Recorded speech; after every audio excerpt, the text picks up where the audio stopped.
the important thing is that we want to capture when Jesus said, look, this then is how you should pray. We should pay attention to that. We follow other models, and if you evaluate them, you think about your own prayer life or you hear others, we're probably not sticking to the model. Again, don't mean it in a religious sense or sense that it's got to be some rigid thing, but that we're paying attention to those important things that were key components of the prayer that Jesus taught us, taught his disciples, because remember, those guys already knew how to pray. It's not like they were coming and go, hey, we've never prayed before, like, what do we do? You know, these guys grew up in religious communities. They knew what prayer was. They prayed every day, 3 times a day. They prayed the morning prayer, the Jews pray, the evening prayer, prayer at midday. All those things they knew. And so what was different about what Jesus prayed? That they would come to him and say, hey, teach us how to pray. Was it, you know, the team jersey thing? Hey, you know, John's got his little style. We want to follow your style. Was it a matter of identification? The important thing, that's irrelevant what they thought. Jesus said, this then is how you should pray. And of course, we know one of the things that he taught us to pray is Abba Father, right? Our Father, our Abba in heaven.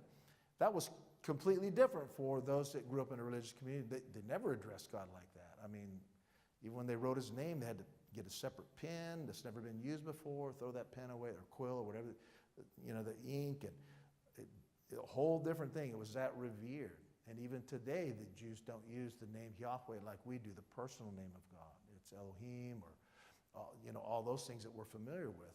And it was interesting, even talking, well, just to one person in Washington one time, a woman, and she was asking us why we were all there was for that Promise Keepers, you know, that Million Men thing, you know, and she was saying, why are you guys here during this particular time? I go, I didn't realize it was some important, you know, Jewish holiday. And I said, oh, well, why do you ask? She goes, it just seems like Christians are kind of taking over this place and doing that. And I'm going, well, wow, sorry, I had no idea. You know, I don't think it was planned that way. It was just, you know. So I started up a conversation. I said, when you pray, who do you pray to?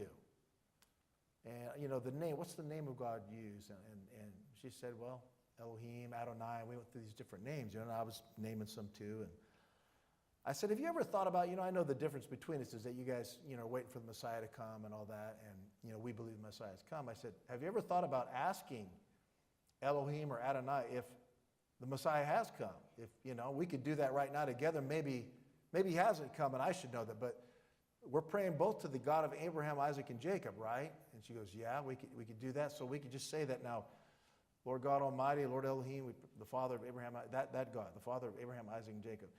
Could we just ask him if the Messiah has come or if we should wait? It'd be, man, I'd like to know. Maybe I'm wrong. Maybe if you're a seeker of the truth, we should both find out, right? She goes, no, I don't want to do that. And I go, okay. Are you sure? Because, I mean, you got nothing to lose, right? It's the same God. I mean, you could pray. You could ask the question. He goes, no. I go, all right. Good luck with that, but whatever.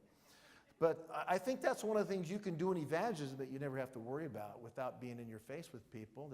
Well, let's just inquire together. We both want to seek truth and we want to know the truth, and you don't have to sit there and try to argue with people.